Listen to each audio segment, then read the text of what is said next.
안녕하세요. 인사드리겠습니다.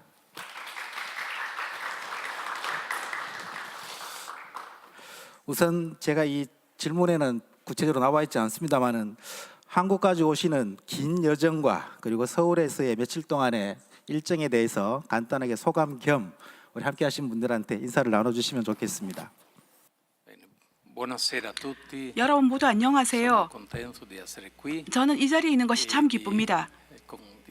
그리고 여러분들과 함께 이 순간 또 포럼 그 순간 화해와 한국의 평화를 위해서 함께 나누는 것, 참여하는 것이 참 기뻤습니다. 저의 여행은 솔직히 정말 길었어요. 22시간 비행기를 타고 왔습니다. 2번 멈추었습니다. 상파울로 파리, 그다음에 파리에서 기다렸다가 인천까지 서울까지 왔습니다. 그렇지만 잘할 수 있어요. 여러분들 아시겠지만 잘 그 여행이 준비되었었습니다. 나는 오는 것이 참 이렇게 초조하게 기다렸습니다. 이 순간 참여하는 것, 참 저는 호기심도 많았고요. 조금이지만 한국을 아는 것, 여러분들의 나라, 여러분들의 문화, 물론 또 한국 교회를 아는 것에 대해서 참 커다란 호기심이 있었습니다. 물론 난 조금 알고 있었어요. 우리 상파울로에는 한국 한인 공동체가 있습니다. 그래서 저의 그 여행의 준비 과정은 아주 행복한 순간이었다고 말씀드릴게요. 네, 22시간을 타고 오셔서 긴 여정을 보내고 계시는데요. 먼저 큰 박수부터 환영으로 맞이하면 좋겠습니다.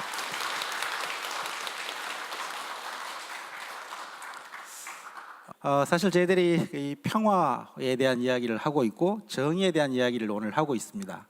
그렇지만 그 누구도 평화를 원하지 않는 사람은 이 세상에 없습니다. 또 정의로운 것을 바라지 않는 사람도 실제로 존재하지 않습니다. 하지만 모두가 원하는 평화, 모두가 원하는 정의로운 사회는 실제 세계 어느 곳에서도 그렇게 많은 곳에 있지는 않은 것 같습니다. 아마 이런 부분들이 오늘 우리 추기경님께서 저희들에게 구체적인 지혜를 나눠주실 거라고 생각을 하고요. 그날 시간이 부족해서 충분하게 설명하지 못하신 부분이 있거나 또 오늘 새로 오신 분들에게 짧게 지난 토요일 날 다 하지 못하신 말씀이 계시면 먼저 제가 시간을 청해드리도록 하겠습니다. 모두가 평화를 원하고 정의를 원한다고 하셨지요. 그런데 평화와 정의에 대해서는 여러 다른 개념들이 존재합니다. 아주 난폭한 그리고 강한 그 세력을 지닌 사람들도 정의 구현과 평화를 원한다 합니다. 그렇지만 그걸 강제로 그러니까 난폭하게 우리에게 뒤집어 씌우려고 하는 것입니다. 여러 나라들을 예를 들 수 있겠죠. 어떨 때는 군사를 동원해서 평화를 주창하고 또 전쟁의 그 힘을 폭력을 과시하고자 합니다. 그건 막강한 권력을 지닌 자들의 평화입니다. 그런데 그런 평화의 상황에는 늘 약자들, 패배자들, 억눌린 가난한 이들의 고통이 있을 겁니다. 그래서 그건 참된 평화일 수가 없습니다. 정의도 마찬가지입니다. 어떤 정의를 말하는 걸까요? 물론 부당한 대접을 당한 이들, 억울함을 당한 이들은 정의 구현을 원할 겁니다. 그리고 자기의 관심과 맞아지기를 바랄 겁니다. 그런 의미에서 우리는 언제나 스스로에게 물어야 합니다. 무슨 평화, 무슨 정의를 우리가 원하는 걸까? 물론 우리는 신자들입니다. 그리스도인들입니다. 그리고 가톨릭 신자들입니다. 그래서 우리는 늘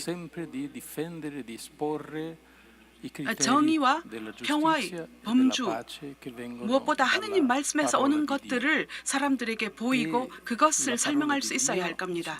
하느님의 말씀이 말씀하시는 평화와 정의는 무엇입니까? 많은 설명이 있습니다.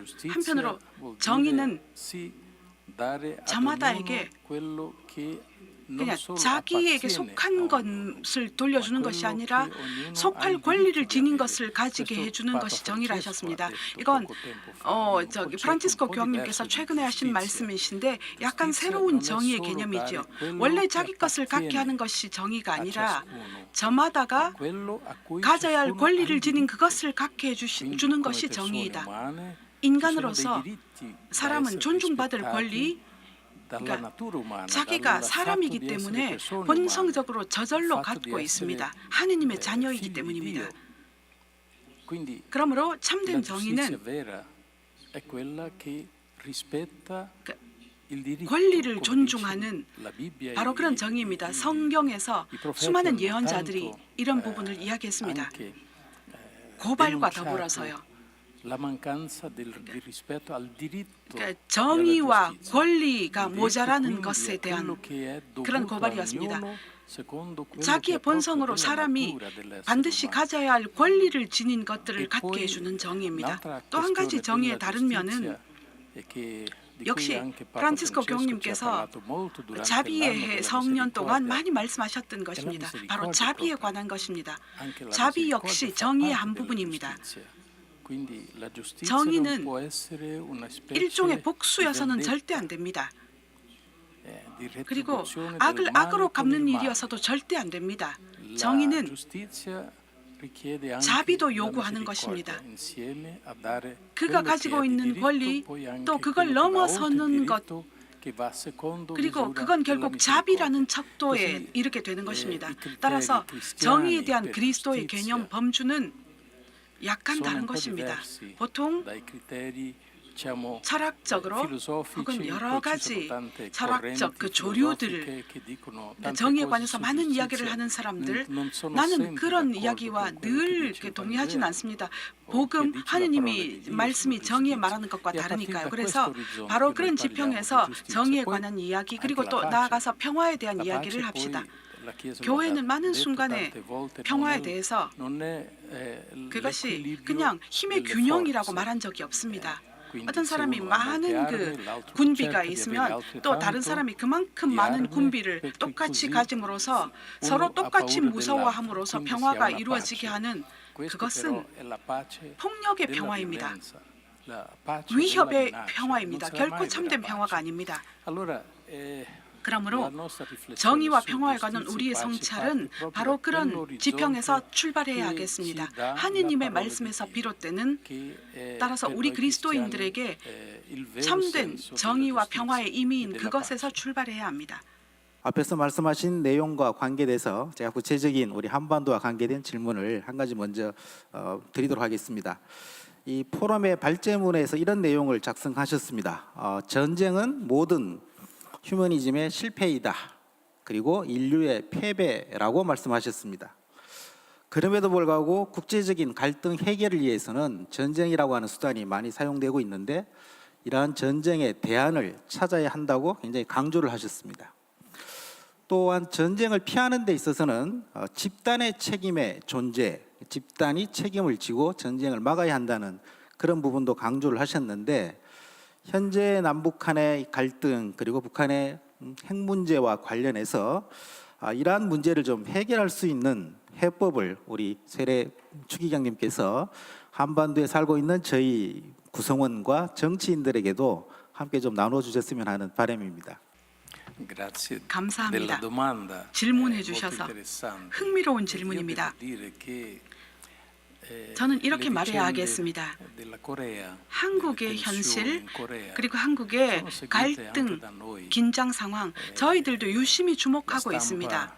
신문이나 매스미디어에서 흔히 그러니까 남북한의 긴장을 뉴스로 내보냅니다.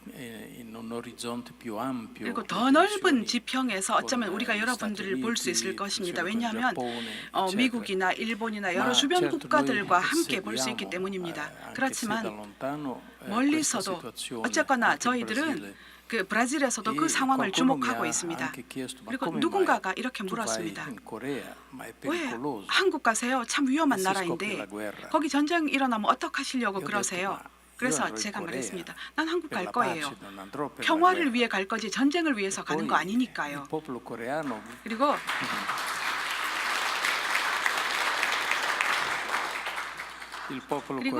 한국 민족은 그 긴장을 몸소 그 상황을 살고 있습니다. 그래서 저는 가까이서 그것을 알고 싶습니다. 그리고 그분들과 함께 동행하고 어떻게 하면 그런 긴장을 넘어설 수 있도록 도와줄까. 북한, 남한, 또 남북한과 연결된 여러 다른 나라의 상황을 극복하도록 어떻게 도움이 될 수 있을까 생각해 보겠습니다. 하고 대답했어요. 물론 참 안타까운 상황이 상황입니다. 그런데 며칠 동안 여기 지내 있으면서 역사적인 그런 많은 상처들에 대해서 조금이지만 알 수 있었습니다. 참으로 해결되지도 않고 치유되지도 않은 그런 상처가 여전히 남과 북 사이에 남아 있습니다. 그러니까 휴전 협정조차도 진정한 평화를 가져다 주는 일은 아니었다는 것입니다. 참 심각한 상황이고 실제로 평화 해결책이 없었던 상황책입니다. 그냥 전쟁이 단순히 멈추어진 뿐이었고 그건 다시 말해서 전쟁과 무기를 확인하는 것일 뿐이었습니다. 그러므로 정말 이걸 극복하기 위해서 그 협상의 모든 당사자들 정말 마주 앉아야 합니다. 그리고 진정한 가능한 해결책을 찾아야 합니다. 그렇지 않다면 정말로 어느 날인가 이쪽 혹은 저쪽에서 누군가가 무기를 던지거나 터뜨리겠지요. 그러면 그건 한국만이 아니라 세계 전체의 문제가 됩니다. 그래서 이 자리에는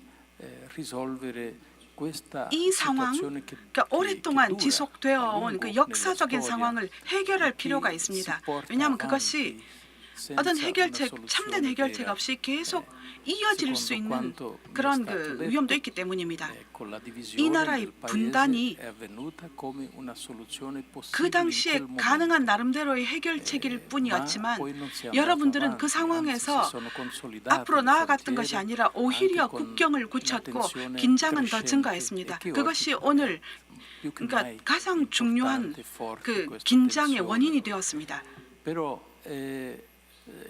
그렇지만 포럼 기간 동안 또 저희가 성찰했었던 것, 제가 깨달았던 것은 평화에 대한 염원이 있다는 것, 해결책을 찾고자 하는 염원이 있다는 것입니다. 따라서 이건 그러니까 한국민 전체를 포함시켜야 할 일이지만 교회로부터 시작되어야 할 일입니다. 그 때문에 추기경님께, 염수정 추기경님께 이런 그 이니시어티브를 지녀주신 것에 대해서 참으로 감사와 찬사를 드립니다. 왜냐하면 이런 포럼은 평화의 문화를 진작시키기 위한, 대화의 문화를 진작시키기 위한 것이고 아마도 어쩌면 여전히 부추겨지고 있을 그 멀어짐과 거리라는 그 극복해야 할 개념을 우리들에게 알려주기 때문입니다. 우리는 그걸 넘어서서 참된 대화와 진정한 평화의 가능성을 이야기해야 합니다. 물론 어렵겠지요. 그렇지만 전쟁은 그보다 훨씬 더 어려운 거잖아요. 훨씬 더 어렵고 훨씬 더 끔찍한 것이잖아요. 그러므로 우리 편에서 대화를 위해 모든 노력을 기울일 필요가 있습니다. 이건 대화의 문화를 증진시키는 데에서도 답을 찾을 수가 있습니다. 그러니까 대화를 통해서 가능한 작은 발걸음을 이어나가는 것. 프란치스코 교황님께서는 물론 다른 상황이지만 자신께서 몸소 어떤 그 화해, 나라의 화해를 위해 일하셨던 경험을 우리에게 제시하십니다. 콜롬비아의 화해. 콜롬비아에는 오랜 세월 동안 게릴라와의 그런 갈등이 있었습니다. 프란치스코 교황님께서는 그 여러 그러니까 그 대상들 사이에 그 대화를 그러니까 정말 그 기꺼이 도와주시고자 했고 이렇게 말씀하셨습니다.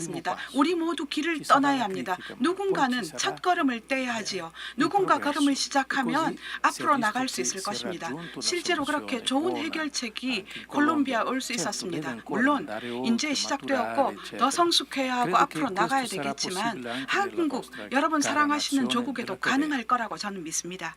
아마 저희들이 이제 평화, 화해, 대화에 대한 중요성을 말씀해 주셨는데 추기경님의 발제문에는 이런 내용이 있었습니다. 지금 다 알고 계시지만 북한에 대해서 국제적인 가장 높은 수준의 제재를 하고 있습니다. 그런데 이러한 국제사회 제재에 대한 여러 가지 말씀을 발제문에 해주셨는데요. 이런 말씀이 포함이 되어 있습니다. 제재를 하더라도 민족 전체, 특히 가장 취약한 구성원들이 고통받는 일은 결코 제재에 합당하지 않다. 이런 말씀을 발제문에 포함을 하고 계시는데요. 현재 북한에 대해서 유엔과 국제사회, 한국도 이번에 포함이 되어 있습니다만은 이런 제재가 강력하게 진행이 되고 있는데 각국 정부와 국제사회가 이러한 제재를 할 때에도 가장 주의해야 될 점은 어떤 것이 있을지 발제문에 밝힌 내용이 있습니다만은 좀 더 강조하고 싶은 말씀을 해주시기를 저희들이 청하겠습니다. 네. le sanzioni economiche 경제 sono una 제재는 possibilità 하나의 per fare 가능성입니다. in qualche modo 어떤 pressione 의미에서 그 sui 상대방을 litiganti 그러니까 서로 이렇게 그러니까 싸움이 붙은 두 사람 사이에 rendere 상대방을 possibile 약간 이렇게 코너에 몰아서 al tavolo 결국은 del 협상의 dialogo. 테이블로 대화의 테이블로 La 끌어내기 dottrina 위한 sociale 일입니다. della Chiesa, 가톨릭 교회의 dice 사회 교리가 anche 그렇게 questo 말을 è 합니다. possibile, sì, 그것이 그런 è una 의미에서 forma invece di 가능하다고요. sparare le armi 그러니까 anche 무기를 그러니까 attraverso la 그러니까 pressione 총을 쏘는 politica, 것보다 diplomatica, 그러니까 e 정체적이고 finalmente anche 외교적인 pressione economica 그런 그 contro 제재뿐만 아니라 il 경제적인 paese che 제재도 non vuole dialogare. 대화를 원치 않는 국가에 한해서는 쓰는 것도 comunque 허용될 수 있다 questa- 하십니다. queste, 그렇지만 diciamo così, 이렇게 말씀드릴게요. sanzioni economiche, 경제 제재라는 것 possono essere dirette a 어떤 certi settori 그러니까 dell'economia 경제적인 che poi 일부 non, 그 한 그러니까 이 portino 부분에 국한되어야 하는 danno o 제재여야 pesante danno 합니다. sulla 그러니까 국민 popolazione. 전체가 짐을 Per 지는 esempio, 그런 non 제재여서는 dovrebbe 안 된다고 esserci 저는 mai 생각합니다. un 다시 blocco, 말해서 una sanzione 어떤 경제 economica che 제재가 blocchi l'alimento. 그 백성들이 양식이 떨어지게 그래서 굶게 만드는 것은 그 약품이 도달하지 못하게 한다는 것은 그거 꼭 필요한 것들이잖아요. 그런 것들은 아니라고 생각합니다. 또 나아가서 어떤 그 일이나 교육의 그런 가능성마저 꺾어버린다는 것은 안 됩니다.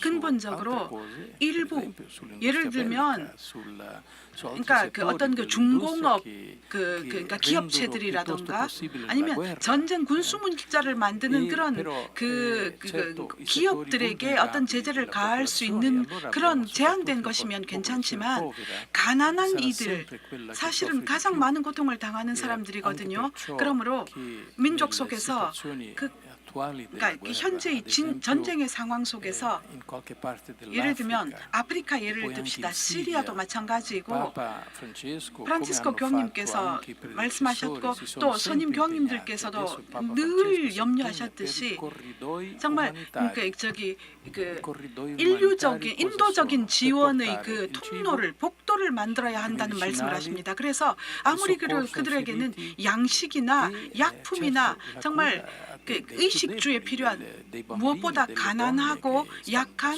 여자들 그리고 아이들에게 가할 수 있도록 해야 한다고 하셨습니다. 왜냐하면 남자들이 전쟁 때문에 고국을 떠나거나 전쟁터에 나가 있으니 버려진 여자들 아이들이 그런 혜택을 받아야 하거든요. 고통 속에 살아서는 되지 않습니다. 그러므로 경제 제재는 이런 식의 영향을 미쳐서는 안 된다고 저는 개인적으로 생각합니다. 물론 군인들은 늘 먹을 거 떨어지지 않을 거예요. 그리고 늘 그들에게는 약품이 있을 겁니다. 늘 의사들, 간호사들이 도와줄 겁니다. 그렇지만 시민들, 약한 시민들은 그렇지 않습니다. 그들의 집은 부서질 것이고 폭탄도 시내 학교에 떨어져서 모든 것이 끝이 납니다. 그러면 사람들은 거기서 아무런 도움 없이 빈손으로 있습니다. 교회의 사회교리는 가난한 이들, 가장 취약한 이들, 그러니까 시민 사회에 그러니까 공격을 주는 그런 제재여서는 되지 않는다고, 경제 제재는 안 된다고 말합니다. 종교인이 없고 시민 사회가 없고 군인도 상당히 굶주리고 있다는 북한이라는 이런 특수한 상황적 조건에서 서로 대화를 하지 않으려고 하고 있고 중재를 할 수 있는 그 내부에 힘도 없는 이런 상황에서 이런 특별한 상황에서 좀 더 대화를 이끌어내고 좀 더 전쟁을 멀리 화해를 가까이 할 수 있는 이런 상황에 좀 더 적합한 방법은 혹시 더 없을지 그런 부분을 좀 더 여쭤보고 싶습니다.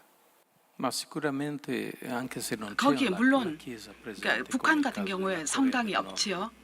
그렇지만 찾아보면 선의의 사람들은 누군가는 있을 겁니다. 그리고 어떤 그러니까 외교를 담당하는 사람들 그리고 평양에 그러니까 외교 사절들이 있을 것입니다. 그분들을 통해서 가능한 대화를 이렇게 이끌어내도록 시도할 수 있습니다. 물론 그건 그러니까 교회만이 아니라 여러 다른 그 부분들의 도움이 필요할 겁니다. 그래서 어떤 그 인도적 지원이 그 가정들 사람들에게 가서 이렇게 도움을 주게 해야 합니다. 왜냐하면 한 나라의 전쟁은 결국 전체 세상에 영향을 미칩니다. 인류의 혹은 휴머니즘의 실패이고 패배이니까요. 그래서 어떤 식으로든지 어떤 경우든지 지도자가 전혀 아무 말도 이런 종류의 말도 듣기를 원치 않더라도 어떤 대가를 치러도 자기의 의견을 주장할지라도 자기의 나라, 자기 백성을 위해서 움직이지 않더라도 우리는 어떤 식으로든지 대화의 그 방식을 찾아야 합니다. 또 한 가지 우리가 또 이렇게 고려해야 할 그런 상황들이 있습니다. 무엇인가 하면 그러니까 정당하지 않은 그런 그 체제, 정치 체제 있잖아요. 자기 민족에게 부당한 그 현실을 강요하는 그런 체제는 실제로는 바뀌어야 합니다. 그래서 그 독재자로서 행동하는 그런 지도자들은 결국은 대화를 거부하거든요. 그런 사람들을 대상으로 그러니까 경제적 혹은 외교적인 압력을 가함으로써 나름대로 그들을 도와야 합니다. 저는 그것이 여러분들의 경우에도 다시 말해서 북한과의 관계에 있어서도 이루어지기를 정말 깊이 소원합니다. 그렇게 해서 마침내 그 북한 주민들이 너무 지나친 피해를 입지 않도록 도와줘야 합니다. 너무나 폐쇄적인 정치 체제는 그 백성들을 자기 속임수 속에 정보의 부재 속에 살도록 억압합니다. 많은 순간에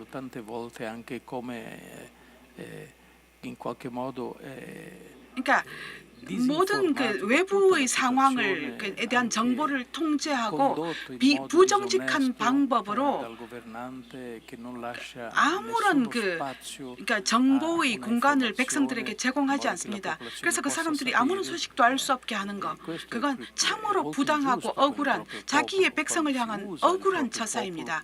그러니까 자기 민족을 자기 그 통치 체제를 지키기 위한 인간 방패로 삼는 것입니다. 그건 옳지 않는 부당한 처사입니다. 참 어려운 상황인 거 맞습니다. 그렇지만 우리가 절망해서는 안 됩니다. 왜냐하면 언제나 선의의 사람은 있기 마련입니다. 그리고 딱 때가 맞으면 어떤 일이 벌어질 거예요. 우리가 역사를 돌이켜보면 결코 변하지 않을 것 같은 상황 속에서도 어떤 일이 일어났습니다. 그 소비에트의 그 공산 체제 그것도 무너졌지 않아요. 누군가 참으로 어떤 그 지성을 지닌 사람들이 말했던 거예요. 우리 백성에게 조금이지만 더 자유를 주어야 하고 조금 더 정보를 주어야 한다. 그리고 경제를 이끌어가는 그러니까 시스템 자체가 완전히 무너져 버렸습니다. 그래서 오랫동안 그 상황을 버틸 수가 없었던 거예요. 그래서 그 러시아, 그 소비에트의 그 치하에서 일어났던 것이 북한의 경우에도 시간 속에서 일어나리라 저는 믿습니다. 왜냐하면 거짓말을 오랫동안 붙들고 버틸 수는 없으니까요. 정말 그 군부 독재의 그런 그 통치는 늘 거짓이고 거짓말입니다. 허위입니다. 참된 그러니까 인간 권리를 존중하는 또 올바른 관계 속에서 출발하는 서로에 대한 타민족에 대한 존중이 없는 사회이므로 그건 우리가 관용할 수 없는 것입니다. 거짓말은 언젠가는 드러나는 것이 진실입니다. 그러므로 거짓된 정치 체제 역시 무너질 겁니다.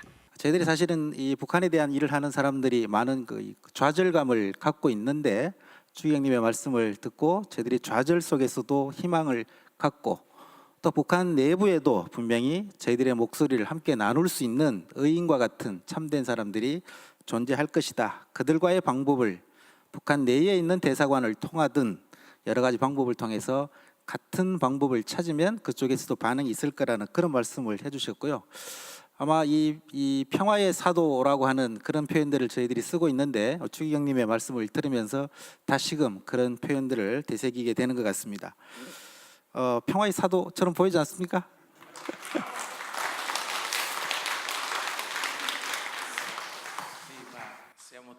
네, 그런데 저희는 평화의 왕자이신 분의 제자들입니다. 우린 그저 예수님의 제자일 뿐이에요. 예수님은 근본적으로 평화이십니다. 그러므로 평화의 선교사라고 프란치스코 교님께서 말씀하셨듯이 우리 모두에게 주어진 과제입니다. 평화의 사도가 되는 거예요. 사실 그 브라질과 한국은 비슷한 측면이 많이 있습니다. 우리 발제문에도 포함이 되어 있는데요. 브라질도 1964년부터 82년까지는 혹독한 군사 독재를 경험했습니다. 한국과 거의 비슷한 시기에 군사 독재를 경험을 했는데요. 이 시기에 64년과 82년 이 시기에 우리 브라질의 그 주교님들과 우리 성직자들이 특히 평신도와 함께 노력한 그런 과정에 대한 설명을 좀 해주시고 그 과정에서 함께 터득한 그런 지혜에 대해서는 조금 더 말씀을 나눠주시면 좋을 것 같습니다. 1964년 그때 쿠데타가 일어났습니다. 그래서 브라질 그 민주정부가 쓰러졌고 군부 독재 체제가 실제로 세워졌습니다. 그 이유는 실제로 브라질이 일종의 그러니까 사회주의 혁명의 경향을 띠는 사회로 변해가고 있었기 때문입니다. 따라서 그러니까 사회주의자들이 그러니까 브라질을 전복시킬 것 같은 그런 그러니까 위기들이 있었고 남미가 전체가 다 그랬습니다. 쿠바에서 먼저 그것이 일어났었고 중미에서부터 남미로 그것이 번져왔습니다.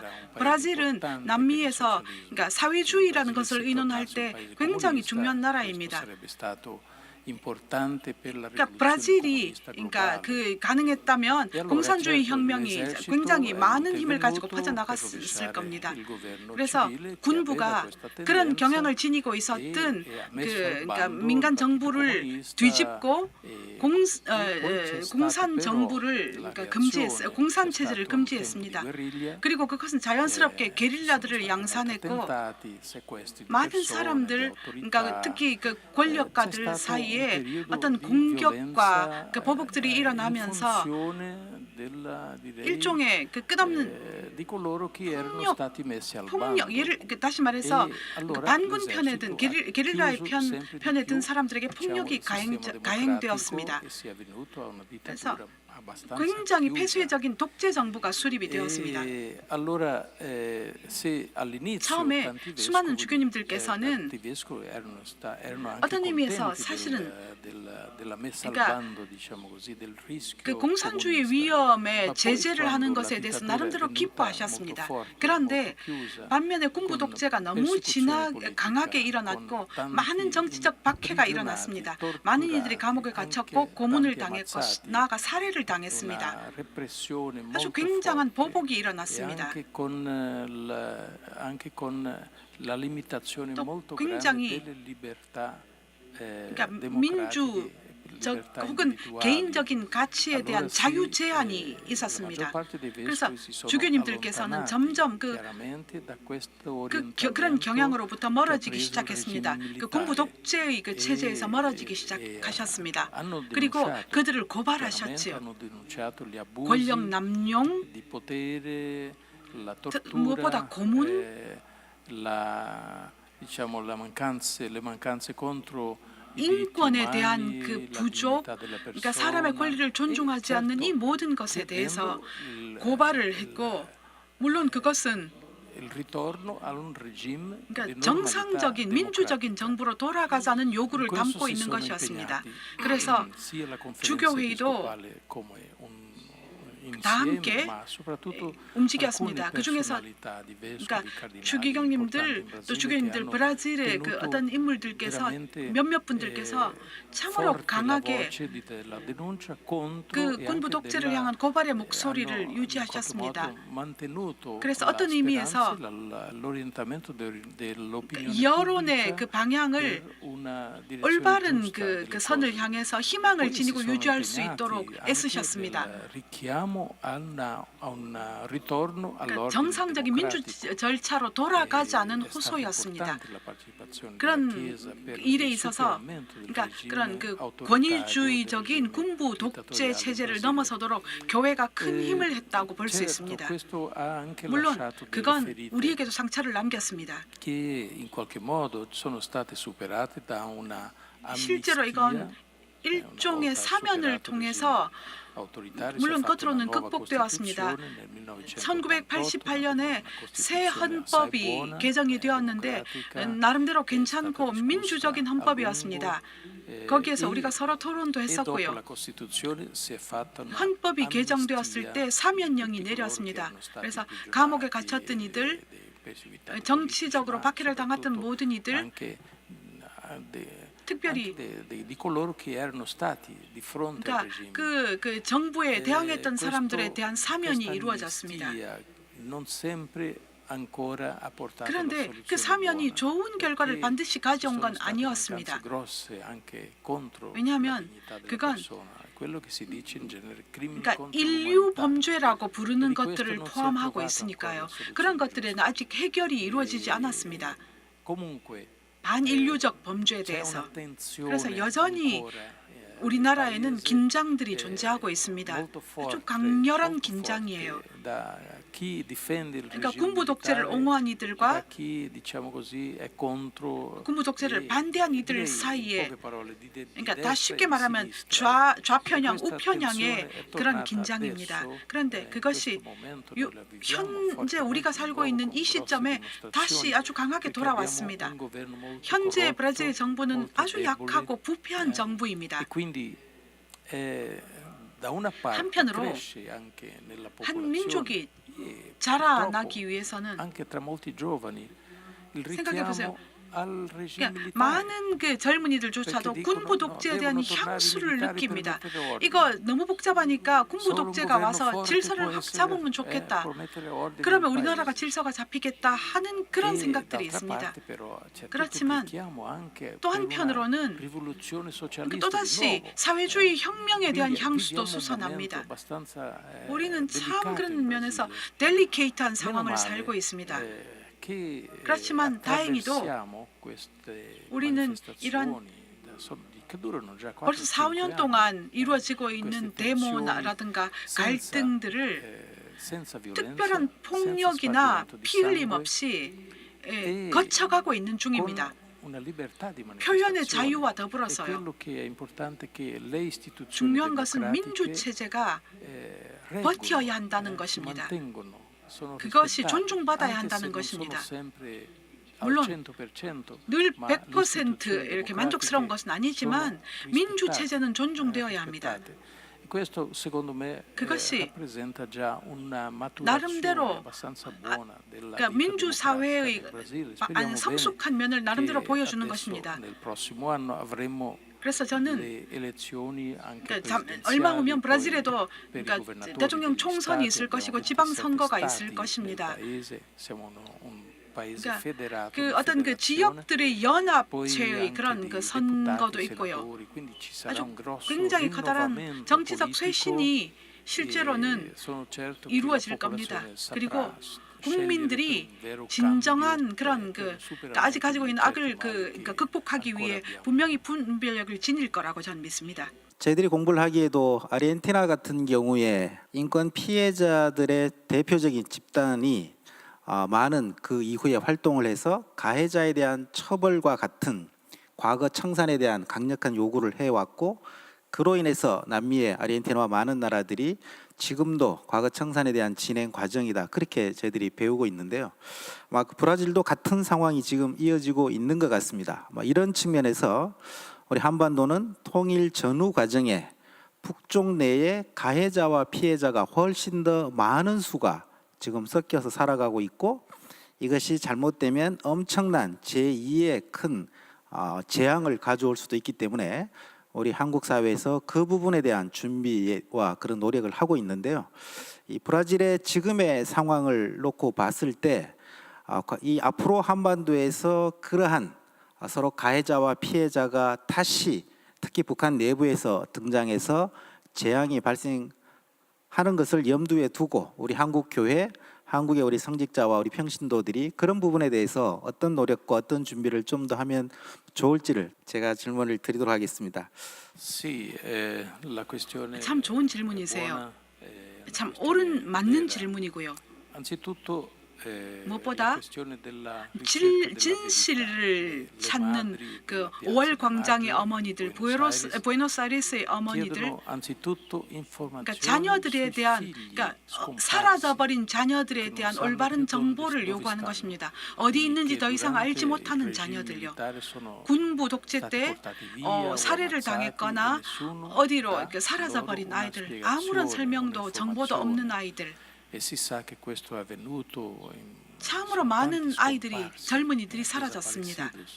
그러니까 아르헨티나 독재 체제에서요.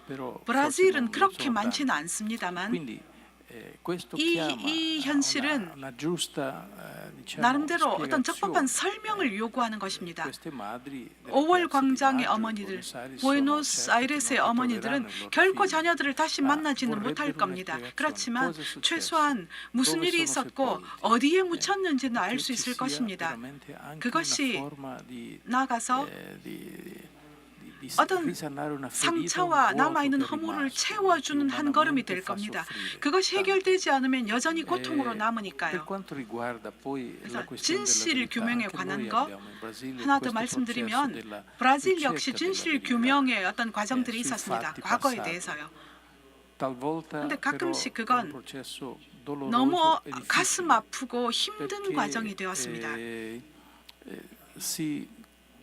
아주 쉽게 우리가 이해할 수 있는 것, 진실 규명의 그 의지, 그건 복수의 의지가 되기도 하거든요. 그래서 여러분들의 경우에도 아마 제 생각에는 그러니까 미래의 그 통일 준비로서 어쩌면 이런 여러분들이 아주 이 부분에 대해서 명백한 어떤 마녀 사냥이 되어서는 안 된다는 개념을 깊이 받아들이셔야 할 것 같아요. 실제로 그런 일들이 역사적으로 일어났으니까요. 그러니까 일단 일어났는데 그것이 나중에 되면 그러니까 억압받던 사람들 편에서 정의 구현이라는 미명으로 자기의 손으로 폭력을 자행하는 또 다른 전쟁의 시작이 될 수 있습니다. 그리고 그건 역시 너무나 난폭하고 불의한 억울한 전쟁이 됩니다. 진실 규명, 복수를 위한 진실 규명이어서는 절대 안 됩니다. 그건 그리스도인다운 것도 아닙니다. 정의는 그러니까 상처를 바로잡는 것, 그러니까 해가 난 것을 고치는 것, 그리고 한편으로는 용서하고 용서를 청하는 것, 자기가 저지른 잘못을 기워 갚는 자세여야 합니다. 그리고 거기에서 앞으로 나아가야지 늘 뒤를 돌아보면서 예전에 있었던 과거에 집착하면 우린 나아갈 수가 없습니다. 과거는 악이었습니다. 그렇지만 그걸 다시 저지를 수는 없잖아요. 그래서 늘 기억해야 하는 것, 그러니까 미래에는 더 이상 이런 일이 일어나지 않아야 된다라는 호소가 우리에게 있어야 합니다. 다시 말해서 과거로부터 우리는 그러니까 보다 나은 미래를 위한 그 가르침을 배운다는 자세여야 합니다. 다시 콜롬비아 경우를 들어볼게요. 여전히 그 평화 이후의 과정이 진행되고 있습니다. 그런데 참 흥미로운 몸짓들, 제스처들이 있습니다. 바로 이런 그러니까 화해 이후의 사회에 관한 이야기가 됩니다. 그 속에서 교회가 참 많은 역할을 했습니다. 어떤 주교님들께서 참 깊이 이렇게 협력하셨습니다. 게릴라들이 있던 지역에서 sono riusciti a 그러니까 mettere in 대화를 할 dialogo 수 있었던 quelli 거예요. che facevano la 게릴라들과 guerriglia e la gente che era 어떤 in 의미에서 qualche modo 게릴라의 oppressa. 그 억압을 받던 이들 questo 사이에 è stato un lungo 물론 긴 processo. 과정을 Poi 거쳤지만 quelli che 그 avevano 대화가 fatto la 가능하게 guerriglia 되었습니다. e che avevano 게릴라는 ammazzato 많은 molte 사람을 persone, 죽였어요. alcuni con 어떤 l'aiuto, con 사람들은 l'intervento, la mediazione della 교회의 Chiesa, hanno 중재를 chiesto 통해서 perdono alle 자신들이 famiglie. 죽인 이들의 가족에게 아주 진실을 되게 가서 용서를 빌었습니다. E si sono 그리고 detti anche disponibili 그 a 해를 riparare i 기워 danni 갚기 위한 alle 어떤 famiglie. 자세를 보였습니다. 특별히 Credo che 가족들에게. questo vada nella 그것이 direzione 나름대로 buona. 우리가 바라보아야 할 선한 Ma è 방향입니다. anche questo un gesto 그건 참 che 어려운 difficile, 몸짓이지요. che deve avere 왜냐하면 una 그러려면 motivazione 아주 강한 forte. 동기부여가 있어야 E la 하니까요. motivazione non 그 può essere la 동기부여는 vendetta, 결코 보복이 ma 아닙니다. una motivazione che parta dal 존중과 rispetto 그 della 사람에 대한 persona, che poi 존중과 parta anche dalla 그러니까 자신에 대한 진리에서 출발하는 겁니다. 누구든지 우리 자기 잘못을, 자기 죄를 고백하잖아요. 우리가 고백 성사를 할 때 자기 양심 성찰을 하지요.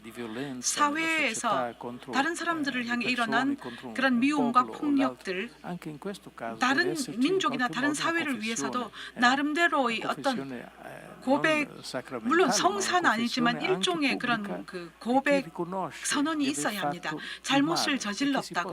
그리고 화해의 몸짓을 하겠고 어떤 긍정적인 일로 그것을 받아주도록 새로운 발걸음을 뗄 수 있겠다고 말하는 것이 필요합니다. 실제로 과거는 다시 살 수 없습니다. 그렇지만 새로운 미래는 건설할 수 있습니다.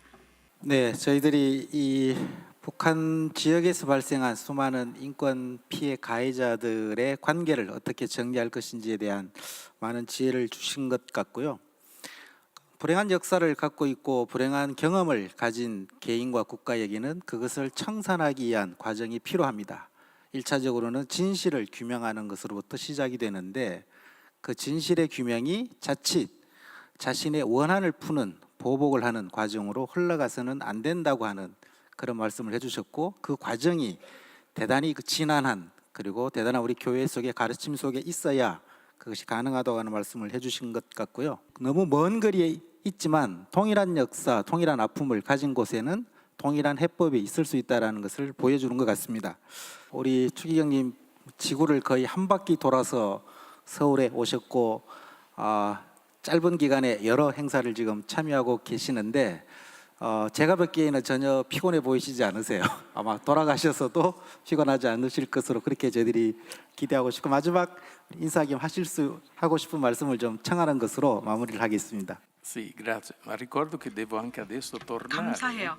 Il viaggio di 지금 다시 또 tornare è 돌아갈 일이 altrettanto 남았어요. lungo.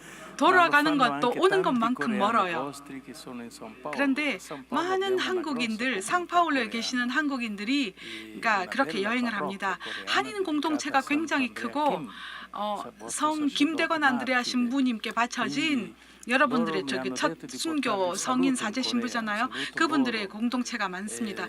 그분을 찾아갔을 때 서울 가시거든 우리 안부 좀 꼭 전해주십시오 추기경님 했습니다. 그래서 그분들 돌아가서 한인 공동체 만나는 기쁨으로 다시 또 기쁘게 돌아갈 거예요. 여러분들에게 다시 인사드리면서 평화의 아름다운 미래가 오기를 기도하겠습니다. 여러분들의 믿음이 저를 참 큰 힘을 주었고, 여러분들이 가지고 계신 그런 그 기도에 대한 그리고 그렇게 노래 잘하시는 모습이 나를 감동했습니다. 어떻게 그렇게 미사에 잘 참여하시는지, 교회의 삶에 참여하시는지, 그리고 교회를 바쳐주시는지 이거 놀랐습니다. 그거 참 중요한 것입니다. 그리고 제가 알고 있었지만 여기 와서 더 잘한 것, 여러분은 순교자들의 교회라는 것입니다. 수많은 순교자들이 계시지요. 그것이 여러분 신앙의 힘입니다. 그러니까 끈기 있는, 버티는 원천이 될 겁니다. 정말 더 이상 나갈 길이 없어 보이는 그곳에조차도 정말 굳건하게 멈추어서 기다릴 수 있는 끈기가 여러분 믿음과 복음화의 힘일 겁니다. 그리고 그 희망의 힘이 평화와 또 화해의 원천이 될 겁니다.